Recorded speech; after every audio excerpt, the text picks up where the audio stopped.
Friends, എല്ലാവർക്കും almost Malayalam YouTube ചാനലിലേക്ക് സ്വാഗതം. ഇന്ന് ഞാൻ എത്തിയിട്ടുള്ളത് ക്ലാസ് 10 ഫിസിക്സിൻ്റെ ആൻസർ കീ ആയിട്ടാണ്. അപ്പോൾ നമുക്ക് അതിലേക്ക് കടക്കാം. അപ്പോൾ നമ്മളിതിൽ മലയാളവും ഇംഗ്ലീഷും ആൻസർ കീ പറയുന്നുണ്ട്. First question, brown energy coal. അപ്പോൾ green energy, wind energy, solar energy, ഏത് വേണമെങ്കിൽ എഴുതാം, സൗരോർജം.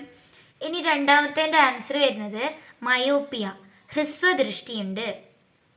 ഇനി മൂന്നാമത്തെ ആൻസർ വരുന്നത് ന്യൂക്ലിയർ ഫിഷൻ. ഇനി നാലാമത്തേത് ഫോക്കൽ ലെങ്ത് കണ്ടുപിടിക്കാനാണ്. അപ്പോൾ F is equal to 1/p എന്നുള്ള ഇക്വേഷൻ വെച്ച് ചെയ്യുമ്പോൾ 1/2 ഇല്ലെങ്കിൽ 0.5 മീറ്റർ എന്ന് കിട്ടും. ഇനി അഞ്ചാമത്തെ പൊട്ടൻഷ്യൽ ഡിഫറൻസ് കണ്ടുപിടിക്കാനാണ് പറഞ്ഞത്. അപ്പോൾ W is equal to QV എന്നുള്ള ഇക്വേഷൻ വെച്ച് ചെയ്യുമ്പോൾ V is equal to W/Q is equal to 4 volt എന്ന് നമുക്ക് ആൻസർ കിട്ടും. ഇനി ആറാമത്തെ ക്വസ്റ്റ്യൻ ആണ്. അതിൽ എൻ്റെ ആൻസർ വരുന്നത് ഫ്ലെമിങ്സ് ലെഫ്റ്റ് ഹാൻഡ് റൂൾ, ഫ്ലെമിങ്ങിൻ്റെ ഇടതു കൈ നിയമം. ഇനി അത് സ്റ്റേറ്റ് ചെയ്യാനും കൂടി പറഞ്ഞിട്ടുണ്ട്. Hold the forefinger, the middle finger and the thumb in mutually perpendicular direction. If the forefinger indicates the direction of magnetic field and the middle finger indicates the direction of current, then the thumb will indicate the direction of motion of the conductor. ഇടതുകൈയുടെ തള്ളവിരൽ, ചൂണ്ടുവിരൽ, നടുവിരൽ എന്നിവ പരസ്പരം ലംബമായി പിടിക്കുക. ചൂണ്ടുവിരൽ കാന്തിക മണ്ഡലത്തിന്റെ ദിശയിലും നടുവിരൽ വൈദ്യുത പ്രവാഹ ദിശയിലുമായാൽ തള്ളവിരൽ സൂചിപ്പിക്കുന്നത് ചാലകത്തിന്റെ ചലനദിശയായിരിക്കും. ഇനി അതിൻ്റെ ബിൻ്റെ ആൻസർ വരുന്നത് ചാലകത്തിലെ വൈദ്യുതധാരയുടെ ദിശ മാറ്റുക. യു ആകൃതിയിലുള്ള കാന്തത്തിന്റെ കാന്തിക ധ്രുവത മാറ്റുക. Reverse the current, reverse the direction of magnetic field. ഇനി ഏഴാമത്തതാണ്. അതിൽ എൻ്റെ ആൻസർ വരുന്നത് റൈറ്റ് ഹാൻഡ് തംബ് റൂൾ, മാക്സ്വെല്ലിൻ്റെ വലതുകൈ പെരുവിരൽ നിയമം. Maxwell's right hand thumb rule എന്ന് എഴുതാം. ബിൻ്റെ ആൻസർ വരുന്നത് increase current, increase the number of turns. ചാലകത്തിലൂടെ ഒഴുകുന്ന കറന്റ് വർദ്ധിപ്പിക്കുക, ചാലകത്തിന്റെ കനം വർദ്ധിപ്പിക്കുക. ഇനി എട്ടാമത്തതാണ്. അതിൽ ഓർഡറിൽ വരുന്നത് ഫസ്റ്റ് വരുന്നത് സൗണ്ട് എനർജി, രണ്ടാമത്തത് ദ ഡയഫ്രം വൈബ്രേറ്റ്സ്, മൂന്നാമത്തത് the coil vibrates in the magnetic field, നാലാമത്തത് ഇലക്ട്രിക് സിഗ്നൽസ്. ശബ്ദ ഊർജം, ഡയഫ്രം കമ്പനം ചെയ്യുന്നു, കാന്തിക മണ്ഡലത്തിൽ കമ്പിച്ചുരുൾ ചലിക്കുന്നു, വൈദ്യുത സിഗ്നലുകൾ. ഇനി ബിൻ്റെ ആൻസർ വരുന്നത് ഇലക്ട്രോ മാഗ്നറ്റിക് ഇൻഡക്ഷൻ, വൈദ്യുത കാന്തിക പ്രേരണം. ഇനി ഒമ്പതാമത്തതാണ്. അത് ഡയഗ്രം വരുന്നത് ഇങ്ങനെയാണ്. ഇനി അതിൽ കളേഴ്സ് വരുന്നത് നമ്മളെ റെയിൻബോയിലുള്ള എല്ലാ കളേഴ്സും വരും. Violet, indigo, blue, green, yellow, orange, red. പത്താമത്തതാണ്. അതിൽ ഫസ്റ്റത്തെ ക്വസ്റ്റ്യൻ ആൻസർ വരുന്നത് ടങ്സ്റ്റൺ, രണ്ടാമത്തെ ക്വസ്റ്റ്യൻ്റെ ആൻസർ വരുന്നത് ability to emit white light in the white hot condition, high resistivity, high melting point, high ductility. ഇതും എഴുതാം. ഉയർന്ന പ്രതിരോധം, ഉയർന്ന ദ്രവണാങ്കം, ഉയർന്ന റെസിസ്റ്റിവിറ്റി, ചുട്ടുപഴുത്ത് ധവളപ്രകാശം പുറത്തുവിടുന്നു. ഇനി 11ാമത്തതാണ്. അതിൽ എ ആൻസർ വരുന്നത് 6, ബിൻ്റെ ആൻസർ വരുന്നത് സർക്യൂട്ട് വരക്കാനാണ്, അതിങ്ങനെയാണ് വരുന്നത്. ഇനി 12ാമത്തതാണ്. അതിൽ എൻ്റെ ആൻസർ വരുന്നത് no, magnetic field is developed around both the solenoids but a varying magnetic field is produced around the second coil. ഇനി ബിൻ്റെ ആൻസർ വരുന്നത് circuit 2. Back EMF due to self induction, the change in magnetic flux due to the flow of an AC in a solenoid generate back EMF in the same solenoid in a direction opposite to that applied to it. This phenomena is called self induction. ഇല്ല, ഞാൻ പ്രസ്താവനയോട് യോജിക്കുന്നില്ല. രണ്ട് സോളിനോയിഡിന് ചുറ്റും കാന്തിക ക്ഷേത്രം ഉണ്ടാകുന്നു, എന്നാൽ രണ്ടാമത്തെ കോയിലിന് ചുറ്റും കാന്തിക ക്ഷേത്രം തുടർച്ചയായി വ്യത്യാസപ്പെടുന്നു. ബി, ഒരു സോളിനോയിഡിൽ വൈദ്യുതി പ്രവാഹിക്കുമ്പോൾ ഉണ്ടാകുന്ന ഫ്ലക്സ് വ്യത്യാസം അതേ ചാലകത്തിൽ വൈദ്യുത പ്രവാഹത്തെ എതിർക്കുന്ന ദിശയിൽ ഒരു EMF ബാക്ക് EMF ഉണ്ടാക്കുന്നു. ഈ പ്രതിഭാസമാണ് സെൽഫ് ഇൻഡക്ഷൻ. ഇനി 13ാമത്തേതാണ്. അതിലെ concave mirror always forms enlarged images used by dentist. Concave ദർപ്പണം പ്രതിബിംബം എല്ലായ്പ്പോഴും വലുതായിരിക്കും ദന്ത ഡോക്ടർമാർ ഉപയോഗിക്കുന്നു. ഇനി കോൺവെക്സ് മിറർ ആണ്. Always forms a diminished image used as a rear view mirror in vehicles.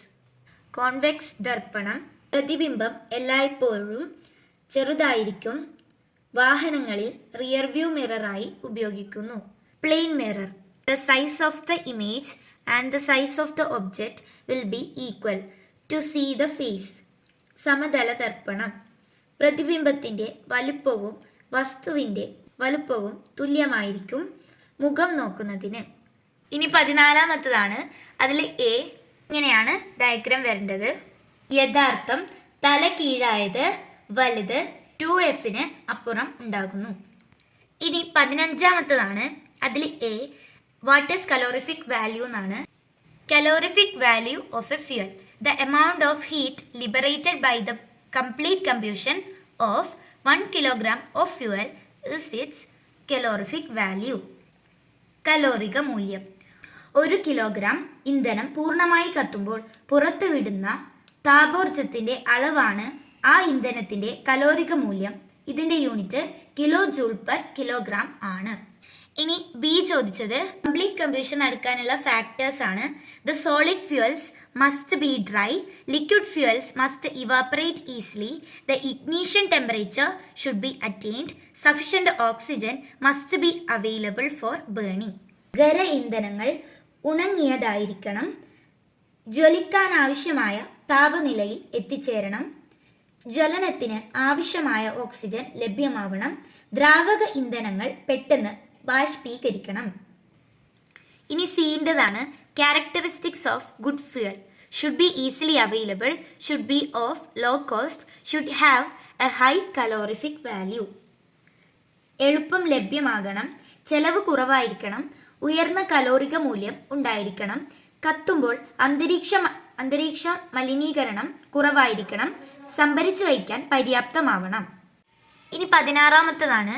അത് വോൾട്ടേജ് തന്നിട്ടുണ്ട്, റെസിസ്റ്റൻസും തന്നിട്ടുണ്ട്. A പറഞ്ഞത് കറണ്ട് കാൽക്കുലേറ്റ് ചെയ്യാനാണ്.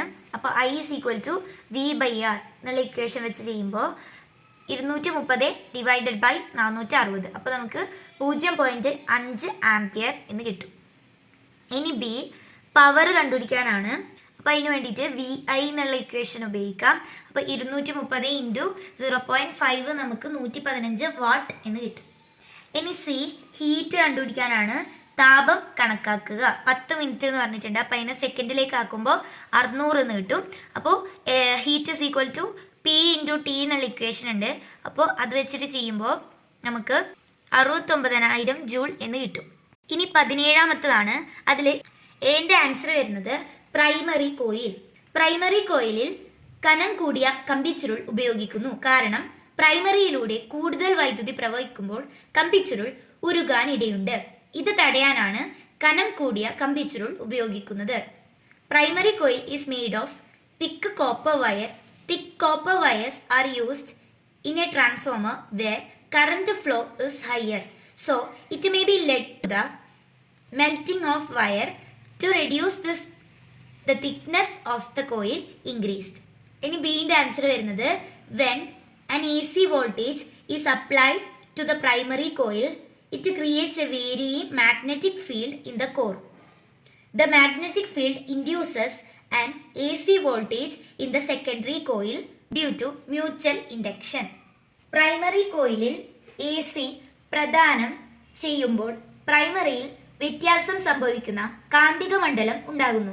ഇത് സെക്കൻഡറി കോയിലിൽ ഒരു പ്രേരിത EMF ഉണ്ടാക്കുന്നു. ഇങ്ങനെ മ്യൂച്വൽ ഇൻഡക്ഷൻ കാരണം വൈദ്യുതോർജ്ജം പ്രൈമറിയിൽ നിന്നും സെക്കൻഡറിയിൽ എത്തുന്നു. 18ാമത്തേത് എന്റെ ആൻസർ വരുന്നത് നെഗറ്റീവ് ചിഹ്നം സൂചിപ്പിക്കുന്നത് പ്രതിബിംബം യഥാർത്ഥവും തലകീഴായതും ആണ്. It indicates that the images real and inverted. ഇനി ബിന്റെ ആൻസർ വരുന്നത് u -40 ആണ്, m -4. അപ്പോൾ m is equal to -v/u എന്നുള്ളത് വെച്ച് ചെയ്യുമ്പോൾ നമുക്ക് v -160 സെന്റിമീറ്റർ എന്ന് കിട്ടും. ഇനി ഫോക്കൽ ലെങ്ത് കണ്ടുപിടിക്കാനാണ് c. അത് uv/u+v എന്നുള്ള ഇക്വേഷൻ വെച്ച് ചെയ്യുമ്പോൾ -32 സെന്റിമീറ്റർ എന്ന് കിട്ടും. 19ാമത്തത് എന്റെ ആൻസർ വരുന്നത് when a ray of light passes from denser medium to rarer medium, the angle of incidence at which the angle of refraction becomes 90 degree is called critical angle. പ്രകാശരശ്മി പ്രകാശിത സാന്ദ്രത കൂടിയ മാധ്യമത്തിൽ നിന്നും സാന്ദ്രത കുറഞ്ഞ മാധ്യമത്തിലേക്ക് പ്രവേശിക്കുമ്പോൾ അപവർത്തന കോൺ 90 ആകുമ്പോൾ പതനക്കോണാണ് ക്രിട്ടിക്കൽ കോൺ. ഇനി ബിന്റെ ആൻസർ വരുന്നത് പ്രകാശരശ്മിക്ക് പൂർണ്ണാന്തര പ്രതിപതനം സംഭവിക്കുന്നു. The ray undergoes total internal reflection. സിന്റെ ആൻസർ വരുന്നത് when a ray of light passes from denser medium to rarer medium at an angle of incidence greater than critical angle of the medium, then the ray is reflected to the same medium without undergoing refraction. പ്രകാശരശ്മി പ്രകാശിക സാന്ദ്രത കൂടിയ മാധ്യമത്തിൽ നിന്നും സാന്ദ്രത കുറഞ്ഞ മാധ്യമത്തിലേക്ക് critical കോണിനേക്കാൾ കൂടിയ പതന കോണിൽ പ്രവേശിക്കുമ്പോൾ അത് രശ്മി അപവർത്തനത്തിന് വിധേയമാകാതെ അതേ മാധ്യമത്തിലേക്ക് പ്രതിപതിക്കുന്നതാണ് പൂർണ്ണാന്തര പ്രതിപതനം. 20ാമത്തേല് എന്റെ ആൻസർ വരുന്നത് Newton's colour disc when rotated at a very high speed appears as white disk due to persistence of vision of eye. ന്യൂട്ടന്റെ വർണ്ണപമ്പരം വേഗത്തിൽ കറക്കുമ്പോൾ വെള്ള നിറത്തിൽ കാണാൻ കാരണം കണ്ണിന്റെ വീക്ഷണ സ്ഥിരതയാണ്. എല്ലാ വർണ്ണങ്ങളും 1/16 സെക്കൻഡ് സമയത്ത് കണ്ണിൽ പതിക്കുമ്പോൾ അവയുടെ സമന്വയ വർണ്ണമായ വെളുത്ത നിറം കാണപ്പെടുന്നു. ഇനി ബിന്റെ ആൻസർ വരുന്നത് during sunrise and sunset light reaching us from the horizon must travel long distance through the atmosphere. During this long journey, colors of shorter wavelength would be almost fully lost due to scattering. Then the red light, which undergoes less scattering, decides the color of the horizon. That is why sun appeared to be red. ഉദയസമയ വേളകളിൽ സൂര്യനിൽ നിന്നുള്ള പ്രകാശം അന്തരീക്ഷത്തിലൂടെ കൂടുതൽ ദൂരം സഞ്ചരിക്കുമ്പോൾ തരംഗ ദൈർഘ്യം കുറഞ്ഞ വർണ്ണങ്ങൾ വിസരണം ചെയ്ത് നഷ്ടപ്പെട്ട് പോകുന്നു. അതിനാൽ തരംഗ ദൈർഘ്യം കൂടിയ ചുവന്ന നിറത്തിൽ സൂര്യനെ കാണാൻ കഴിയുന്നു. ഇനി സിന്റെ ആൻസർ വരുന്നത് സൂര്യപ്രകാശം അന്തരീക്ഷത്തിലൂടെ കടന്നു പോകുമ്പോൾ അന്തരീക്ഷത്തിലെ ചെറിയ കണികകളാൽ പ്രകാശകിരണങ്ങൾ വിസരണം ചെയ്യപ്പെടുന്നു. തൽഫലമായി തരംഗ ദൈർഘ്യം കുറഞ്ഞ വയലറ്റ്, ഇൻഡിഗോ, നീല തുടങ്ങിയ നിറങ്ങൾക്ക് വിതറിക്കിടക്കുന്നതിന്റെ നിരക്ക് കൂടുതലായിരിക്കും. അതിനാൽ അവ ആകാശത്ത് വ്യാപിക്കും നീല നിറത്തിൽ കാണപ്പെടുന്നു. When sunlight passes through atmosphere, rays of light are reflected by tiny particles of atmosphere. As a result, a lower wavelength colors such as violet, indigo, blue will have higher rate of scattering and they will spread in the sky. So, sky appears as blue. ഇനി ഡിന്റെ answer വരുന്നത് when ray of light pass through a colloidal fluid or suspension, tiny particles get illuminated due to scattering. Because of this, path of light is visible. This phenomena is Tyndall effect. Due to Tyndall effect, in the misty morning, the path of smoke is visible. ഒരു colloidal ദ്രാവകത്തിലൂടെയോ സസ്പെൻഷനിലൂടെയോ പ്രകാശകിരണം കടന്നു പോകുമ്പോൾ ചിതറിക്കിടക്കുന്നതിനാൽ ചെറിയ കണങ്ങൾ പ്രകാശിക്കും. തൽഫലമായി ഈ പ്രകാശത്തിന്റെ പാത ദൃശ്യമാകുന്നത് ടിൻഡാൽ ഇഫക്റ്റ് ആണ്. ടിൻഡാൽ പ്രഭാവം കാരണം മൂടൽ മഞ്ഞുള്ള പ്രഭാവത്തിൽ പുകമഞ്ഞിന്റെ പാത ദൃശ്യമാണ്. അപ്പോൾ ഇത്രയാണ് ഈ വീഡിയോയിൽ ഉൾപ്പെടുത്തിയിട്ടുള്ളത്. ഇഷ്ടപ്പെട്ട ലൈക്ക് ചെയ്യുക, ഷെയർ ചെയ്യുക, സബ്സ്ക്രൈബ് ചെയ്യുക. മാത്രമല്ല നമ്മളെ വീഡിയോസിൻ്റെ അടിയിൽ വന്നിട്ട് നിങ്ങൾക്ക് കമൻറ്റ് ചെയ്യാവുന്നതാണ്. ഇങ്ങനെ പരീക്ഷ ഉണ്ടായിരുന്നു, ഈ ഒരു വീഡിയോ ഹെൽപ്ഫുൾ ആയോ എന്നുള്ളതെല്ലാം. അപ്പോൾ താങ്ക്സ് ഫോർ വാച്ചിങ്.